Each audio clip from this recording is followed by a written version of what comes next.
1968ರ ಚಳಿಗಾಲ. ಹಿಮಾಲಯದ ಗಡಿಯಲ್ಲಿ ಗಾಳಿ ಶೂಲದಂತೆ ಚುಚ್ಚುತ್ತಿತ್ತು.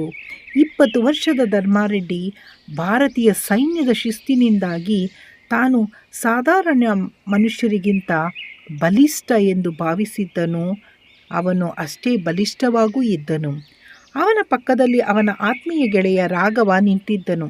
ಇಬ್ಬರು ಮಂಜಿನ ಬೆಟ್ಟಗಳಲ್ಲಿ ಕಾಯುತ್ತಾ ತಮ್ಮ ಊರಿನ ಬಗ್ಗೆ ಮತ್ತು ಕೊನೆಯ ಉಸಿರಿರುವವರೆಗೂ ದೇಶದ ಸೇವೆ ಮಾಡಲು ತಮ್ಮ ಕನಸಿನ ಬಗ್ಗೆ ಮಾತನಾಡಿಕೊಳ್ಳುತ್ತಿದ್ದರು. ಪರ್ವತಗಳ ನಿಶ್ಶಬ್ದವು ಇದ್ದಕ್ಕಿದ್ದಂತೆ ಯುದ್ಧದ ಅಬ್ಬರದಿಂದ ಚೂರಾಯಿತು. ಶತ್ರುಗಳು ಹೊಂಚು ಹಾಕಿ ದಾಳಿ ಮಾಡಿದರು. ಧರ್ಮ ಒಂದು ಬಂಡೆಯ ಹಿಂದೆ ಅಡಗಿಕೊಂಡು ಪ್ರತಿರೋಧ ತೋರಲು ಸಿದ್ಧನಾದನು. ಸುತ್ತಲೂ ಹೊಗೆ ಆವರಿಸಿತು. ಆ ಕೊರೆಯುವ ಚಳಿಯಲ್ಲಿ ಅವನ ಕೈಯಲ್ಲಿದ್ದ ರೈಫಲ್ನ ಬಿಸಿಯೇ ಅವನಿಗೆ ಏಕೈಕ ಆಸರೆಯಾಗಿತ್ತು. ಇದ್ದಕ್ಕಿದ್ದಂತೆ ತೀಕ್ಷ್ಣವಾದ ನೋವೊಂದು ಧರ್ಮನ ಎಡಗಾಲಿನ ಮಂಡಿಯನ್ನು ಸೀಳಿದಂತಾಯಿತು. ಅವನು ಮಂಜಿನ ಮೇಲೆ ಕುಸಿದು ಬಿದ್ದನು. ಆದರೆ ಅವನ ಕಾಲಿನ ನೋವಿಗಿಂತಲೂ ದೊಡ್ಡ ಆಘಾತ ಅವನ ಮುಂದಿತ್ತು. ಶತ್ರುಗಳ ಗುಂಡಿಗೆ ಬಲಿಯಾದ ರಾಘವ ನಿಶ್ಶಬ್ದನಾಗಿ ಬಿದ್ದಿದ್ದನು. ಯುದ್ಧದ ಕ್ರೂರತೆಗೆ ಅವನ ಗೆಳೆಯನ ಪ್ರಾಣಪಕ್ಷಿ ಹಾರಿ ಹೋಗಿತ್ತು.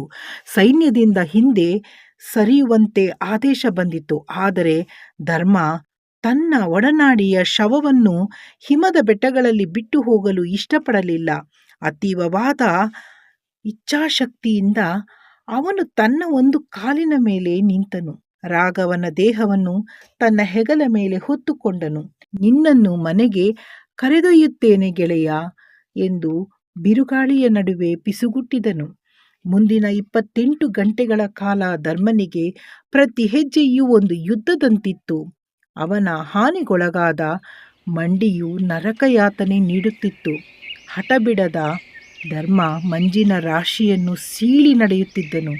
ಆ ಪರ್ವತಗಳಲ್ಲಿ ಅವನ ಉಸಿರಾಟದ ಸದ್ದು ಮತ್ತು ಅವನ ಬೂಟುಗಳ ಸದ್ದು ಮಾತ್ರ ಕೇಳಿಸುತ್ತಿತ್ತು. ರಾತ್ರಿ ಆವರಿಸಿತು.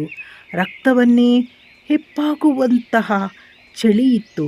ಅತೀವವಾದ ಸುಸ್ತಿನಿಂದ ಧರ್ಮನಿಗೆ ಭ್ರಮೆಗಳಾಗತೊಡಗಿದವು. ತನ್ನ ಏಕಾಂಗಿತನ ಮತ್ತು ನೋವನ್ನು ಮರೆಯಲು ಅವನು ತನ್ನ ಮೃತ ಸ್ನೇಹಿತ ರಾಘವನೊಂದಿಗೆ ತನ್ನ ಊರಿನ ಹಬ್ಬಗಳ ಕಥೆಗಳನ್ನು ಮಾತನಾಡುತ್ತಾ ಸಾಗಿದನು. ಅವನ ಎದೆಯ ಮೇಲೆ ರಾಘವನ ತಣ್ಣನೆಯ ಕೈಗಳು ಅವನ ಕರ್ತವ್ಯದ ನೆನಪನ್ನು ಬಡಿದೆಬ್ಬಿಸುತ್ತಿದ್ದವು. 2ನೇ ದಿನದ ಹೊತ್ತಿಗೆ ಧರ್ಮನ ಮಂಡಿಯ ಮೇಲಿದ್ದ ಬ್ಯಾಂಡೇಜ್ ರಕ್ತದಿಂದ ಕೆಂಪಾಗಿ ಮಂಜಿನಿಂದ ಗಟ್ಟಿಯಾಗಿತ್ತು. ಶಕ್ತಿ ಉಳಿಸಿಕೊಳ್ಳಲು ಅವನು ನಡೆಯುವ ಬದಲು ಮಂಜಿನ ಮೇಲೆ ತೆವಳಲು ಆರಂಭಿಸಿದನು. ಪ್ರಾಣ ಹೋಗುವ ಹಂತ ತಲುಪಿದ್ದರೂ ದೂರದಲ್ಲಿ ಕಾಣುತ್ತಿದ್ದ ಸೈನ್ಯದ ಶಿಬಿರ ಅವನಿಗೆ ಆಸರೆಯಾಯಿತು. ಶಿಬಿರದ ಅಂಚನ್ನು ತಲುಪುತ್ತಿದ್ದಂತೆ ಧರ್ಮನ ಶಕ್ತಿ ಸಂಪೂರ್ಣವಾಗಿ ಬರಿದಾಗಿತ್ತು. ಮಂಜಿನ ನಡುವೆ ಬರುತ್ತಿದ್ದ ಆಕೃತಿಯನ್ನು ನೋಡಿದ ಕಾವಲುಗಾರ ಸಿಂಗ್ ಓಡಿ ಬಂದು ಧರ್ಮನನ್ನು ಹಿಡಿದುಕೊಂಡನು.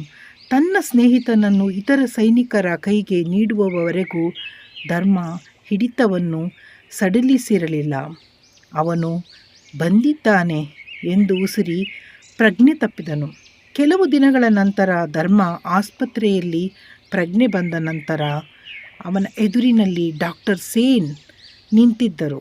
ಶಸ್ತ್ರಚಿಕಿತ್ಸೆಯು ಧರ್ಮನ ಕಾಲನ್ನು ಉಳಿಸಿತ್ತು. ಆದರೆ ಅವನು ಇನ್ನು ಮುಂದೆ ಸೈನ್ಯದಲ್ಲಿ ಕೆಲಸ ಮಾಡಲು ಸಾಧ್ಯವಿರಲಿಲ್ಲ. ಗೆಳೆಯನ ಜೀವ ಉಳಿಸಿ ನೀನು ವೀರನಾದೆ ಮಗನೇ, ಆದರೆ ನಿನ್ನ ಸೈನಿಕ ವೃತ್ತಿ ಇಲ್ಲಿಗೆ ಕೊನೆಗೊಂಡಿದೆ ಎಂದು ವೈದ್ಯರು ಹೇಳಿದರು. ಈ ಮಾತುಗಳು ಆ ಗುಂಡಿನ ಏಟಿಗಿಂತಲೂ ಹೆಚ್ಚಾಗಿ ಧರ್ಮನನ್ನು ನೋಯಿಸಿದವು. ತನ್ನ ಊರಿಗೆ ಮರಳಿದ ಧರ್ಮ ಗರಡಿ ಮನೆ ಪ್ರಾರಂಭಿಸಿ ಅನೇಕ ಯುವಕರನ್ನು ಪ್ರೋತ್ಸಾಹಿಸಿ ಭಾರತ ಸೈನ್ಯಕ್ಕೆ ಸೇರುವಂತೆ ಅವರಿಗೆ ಪ್ರೋತ್ಸಾಹವನ್ನು ಕೊಟ್ಟನು. ಆದರೂ ತನ್ನ ಉಸಿರಿರುವ ತನಕ ಸೈನ್ಯದಲ್ಲಿದ್ದು ದೇಶದ ರಕ್ಷಣೆ ಮಾಡಿ ತನ್ನ ಜೀವವನ್ನು ದೇಶದ ರಕ್ಷಣೆಗೆ ಅರ್ಪಿಸುವ ಕನಸು ಈಡೇರಲಿಲ್ಲ. ಜೈ ಹಿಂದ್, ವಂದೇ ಮಾತರಂ.